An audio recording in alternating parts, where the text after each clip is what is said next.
Uncle Dan, Yeah.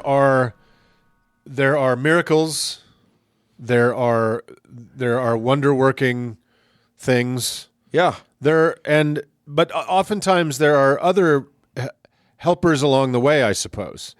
You know, I'll tell you this. Yeah. So much of our exploration of religion on this show Yes. looks at ancient religion. Yeah, for sure. Looks at thousands of years before the Common Era, or we look at the Bronze Age and Yes. the Iron Age. But you know what? When everything was true. When everything was true, Yeah. and we didn't have any way of testing anything. But you know what? We don't live in those ages. No.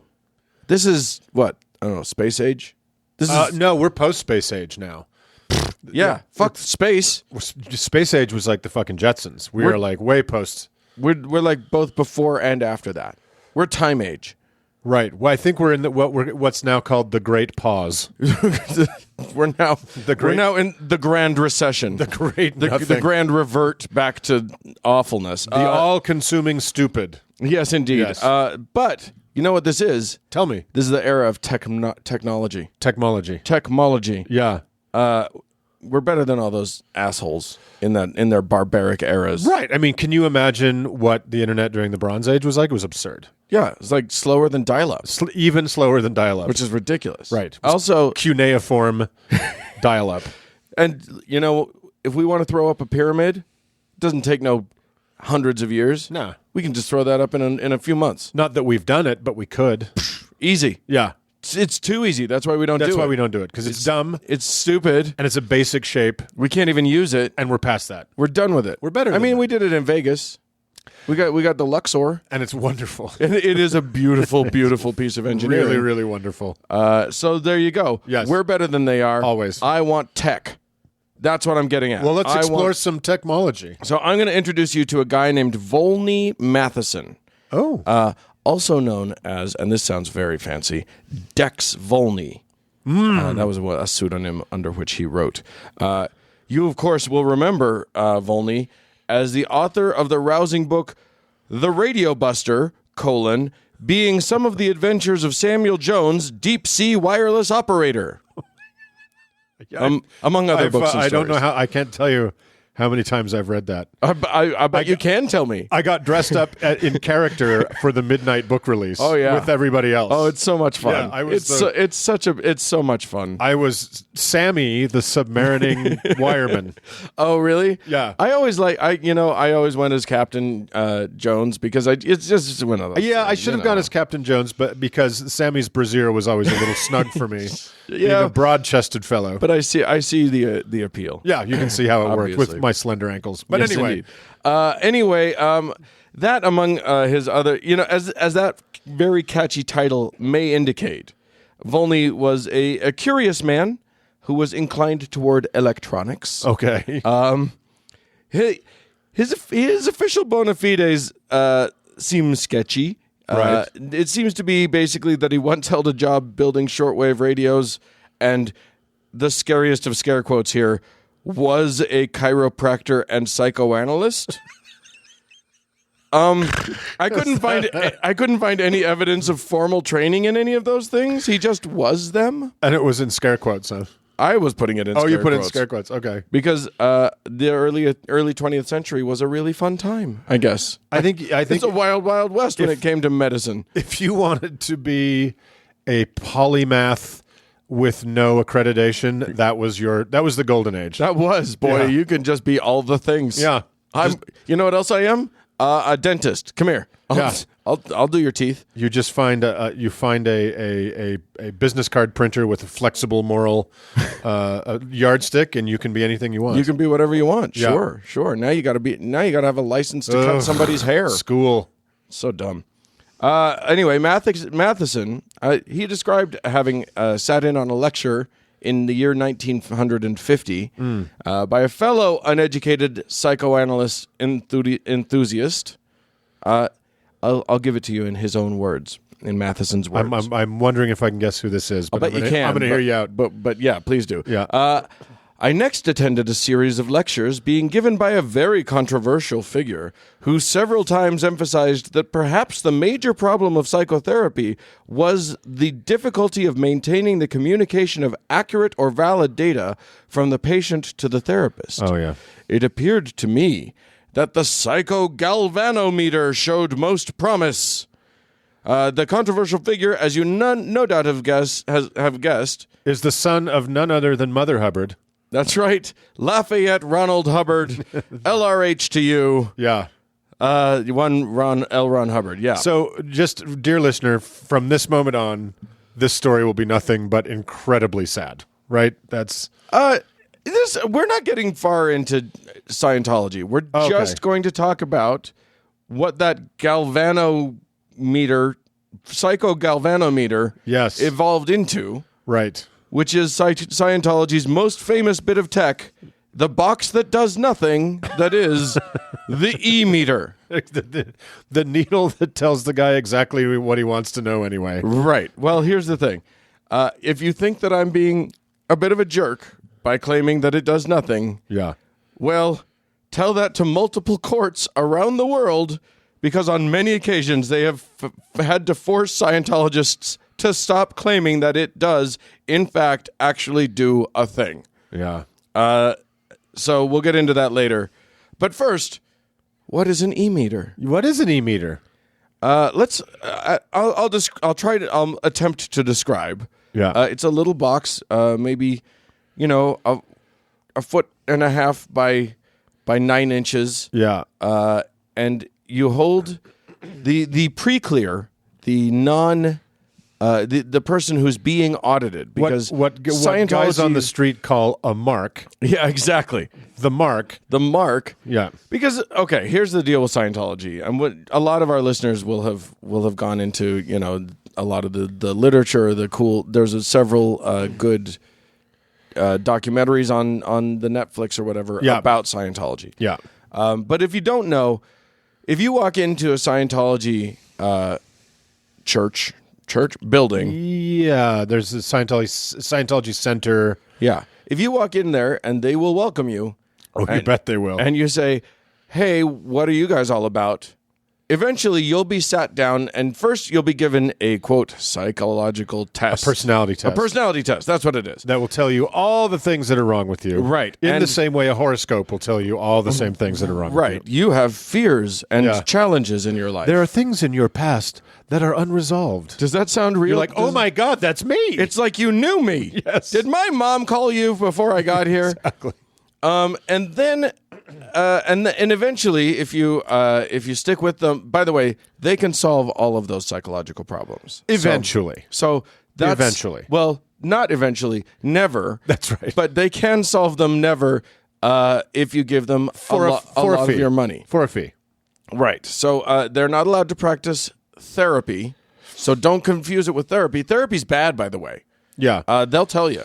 It doesn't work. Okay, going back a little bit, LRH basically, Peace be upon him. peace be upon the prophet.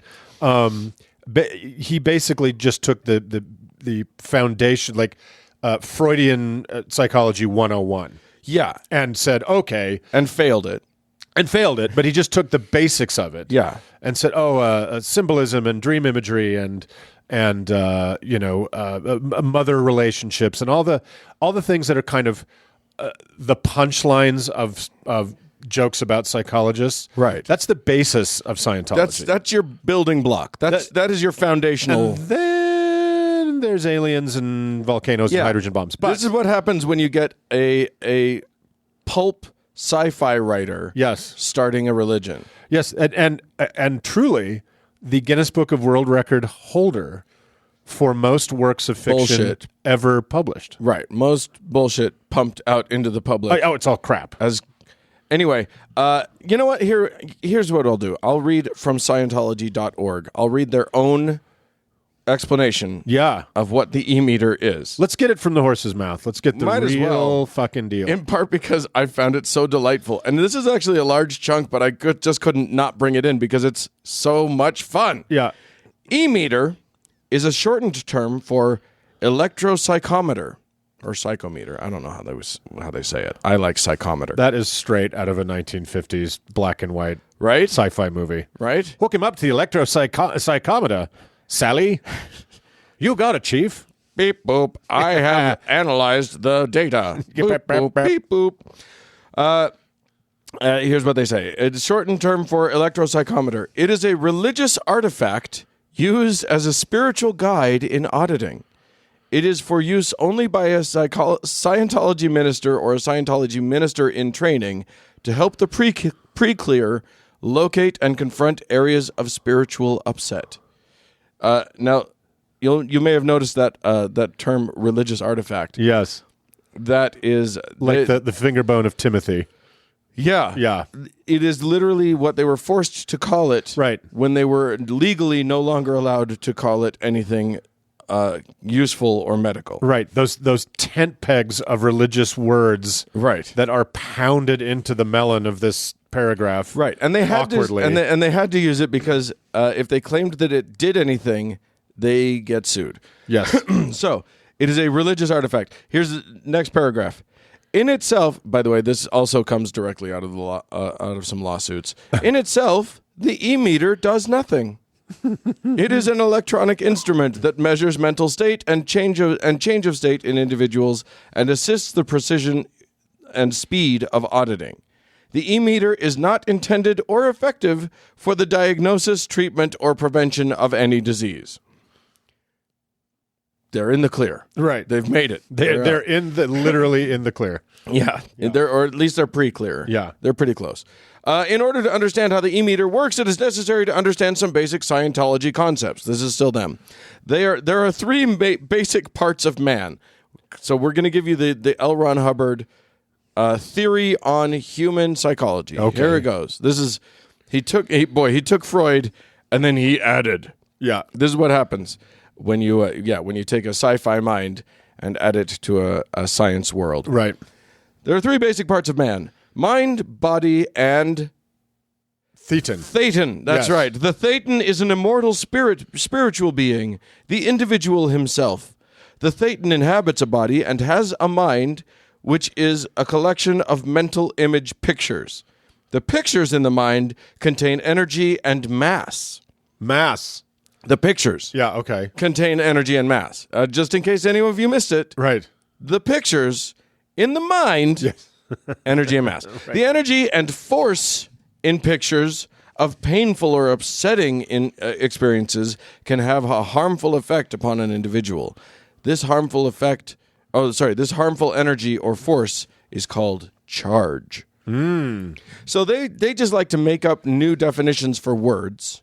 Yeah, well, in typical quackery, they take words, other than thetan, which is based on the Greek theta, but they take scientific words like mass and energy, and they just kind of rewire them to mean whatever the fuck they want them to mean. So it kind of has the veneer of science-ness. It sure feels science-y. Yeah. Scientology. Scientologistic. Yeah, exactly. Yeah.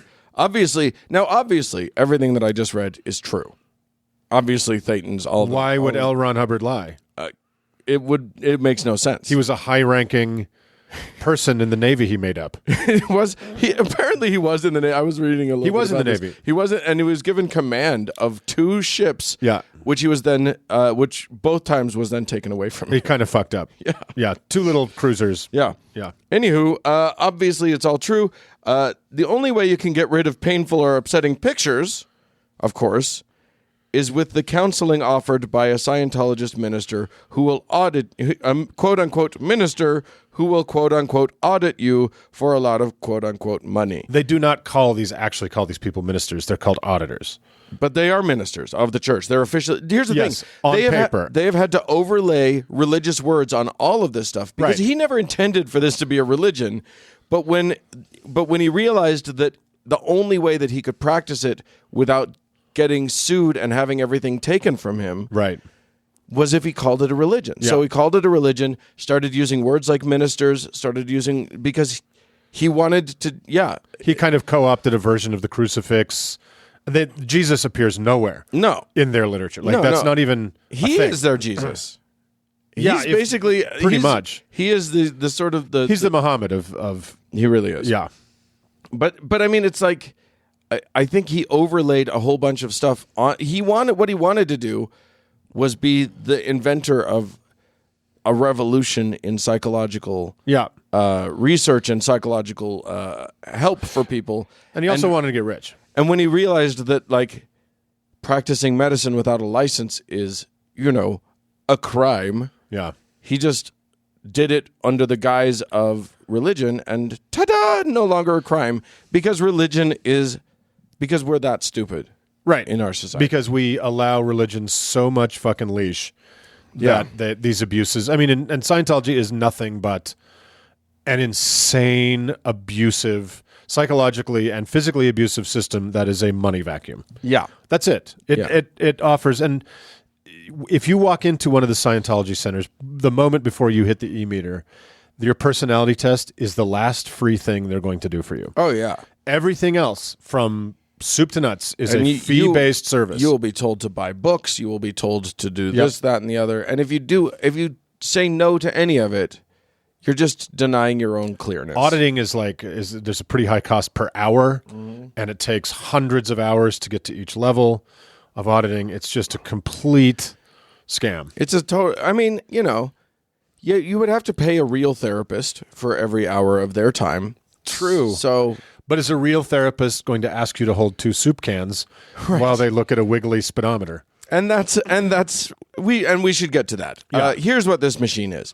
Yes, the pre-clear. It looks like, first of all, the modern cabinetry of this machine looks like a dispenser for feminine hygiene products in a nice restaurant bathroom, right? I mean, it's got a needle that sort of moves on a dial. Yeah.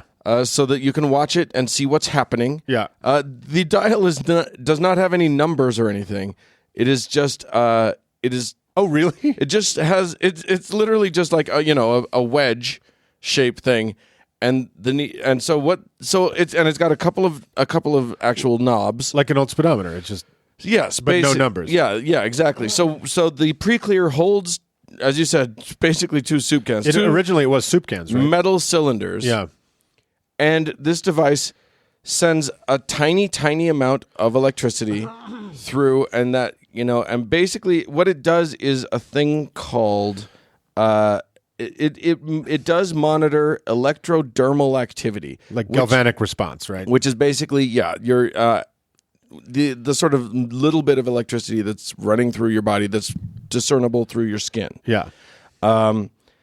This is also a technology that's used in polygraphs. Yes. In certain versions of polygraphs. It is not reliable to tell you anything. Right. And, we could get into polygraphs too. Those are probably bullshit. Also, in Going Clear, in Going Clear, they describe the e-meter as half a polygraph. Yeah. Right. And it's probably a third of a polygraph. Yeah. So at best, it's half as reliable as a fully unreliable technology. Exactly. Right. All this basically does is monitor some change in the electrical sort of things that are going on in the body, and it doesn't. There's no nuance to this thing. You hold the cans. The person adjusts one of the dials until the needle's in the middle. Yeah, and then if the needle moves right or left, they know something.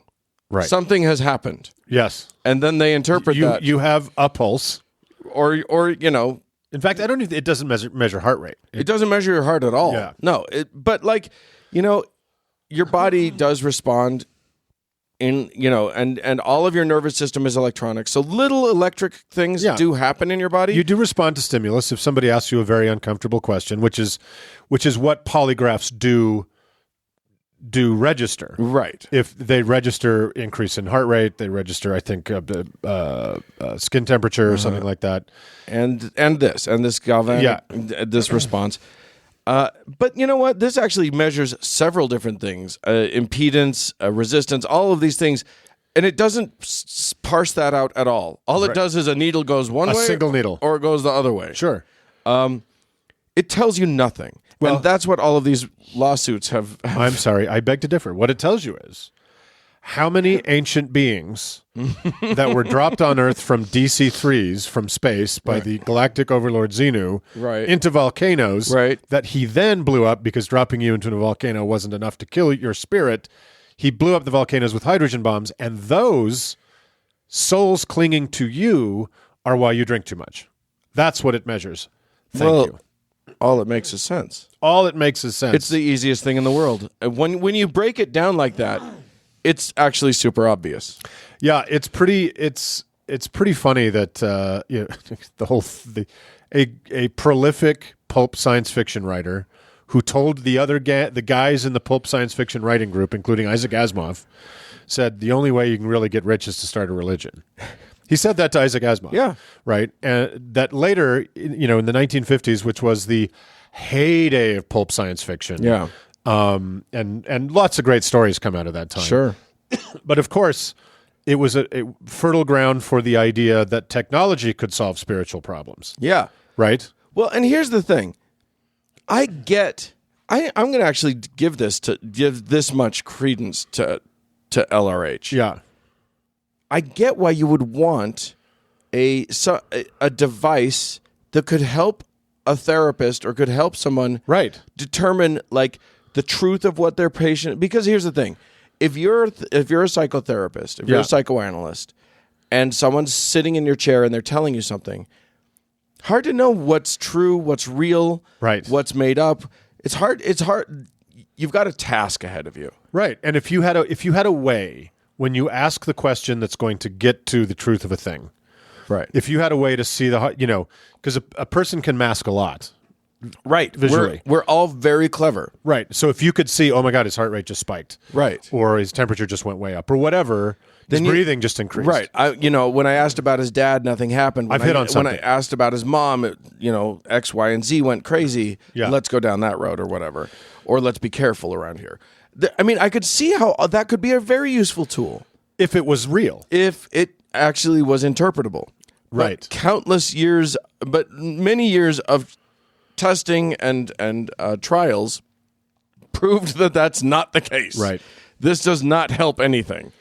However, that's only in the world of science. In the world of religion, this is the only way to clear yourself of all of those scary, scary mental pictures that are actually just artifacts of as you say, the many different criminal thetans that were volcanoed into your body. Yes, 200 trillion years ago or whenever it was. It was. But yeah, it is really, what it really is an instrument of authority and trust, right?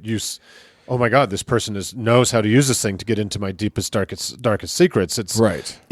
How is it different than a tarot deck and a tarot reader that way? Yeah. How is it different than crystals or a good astrologer can get?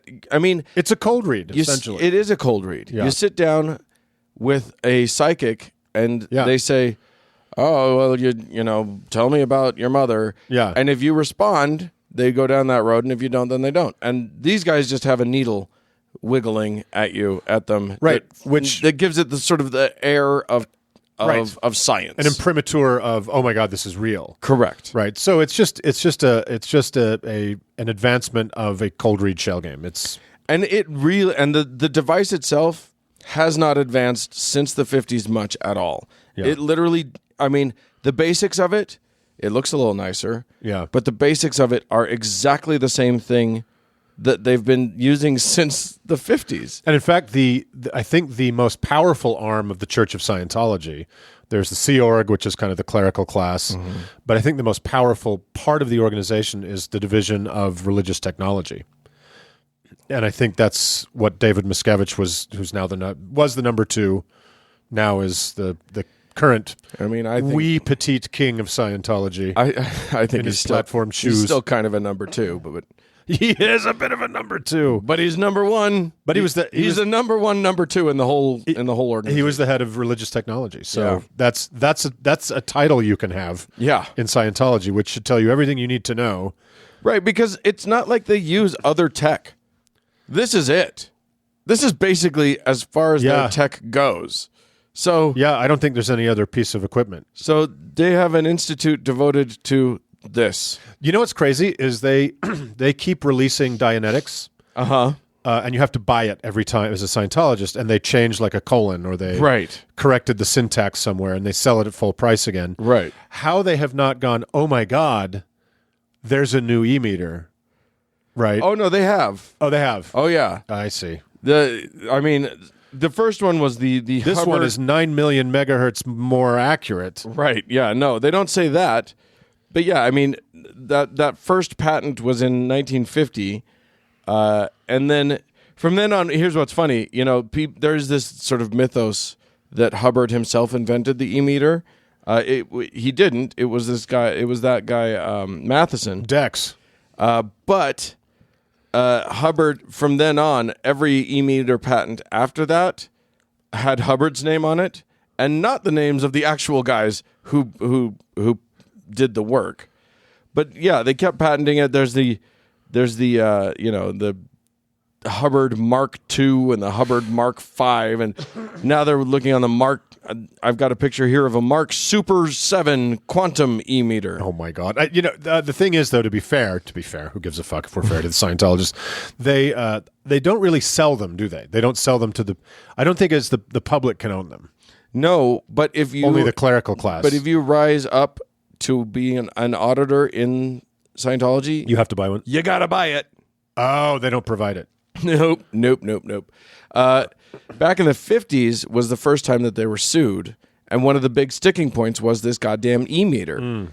Because they were sued by the let me think here. I've got it somewhere. The some psychological. The New Jersey association? State Board of Medical Examiners decided to sue them, who sues Hubbard Dianetic Research Foundation for practicing medicine without a license. And then in 58, that was in 51. In 58, the FDA decided to sue them. Yeah. They seized 21,000 dianazine tablets. Oh yeah, they believe in taking these huge loads of niacin. Yeah, it was just vitamins. It was a bunch of vitamins, but he claimed that that it helped you with radiation. What are they called again? Dianazine. Dianazine. Which is like Dianetics, but it sounds like Diana. Well, he was a branding genius. Yes, he was. Yeah. And then they also, in that raid, they seized, or maybe this was a different one. Oh yeah. So in 63, this is the one. In service, I love this phrasing.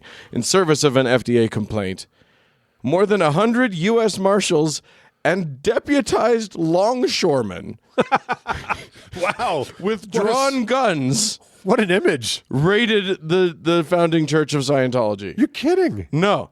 And they seized a bunch of books and booklets and E-meters? a whole bunch of e-meters. So several hundred e-meters. 100 marshals were not enough. Well, it was marshals and I thought, I was longshoremen. like, oh my God, what? 100 guys.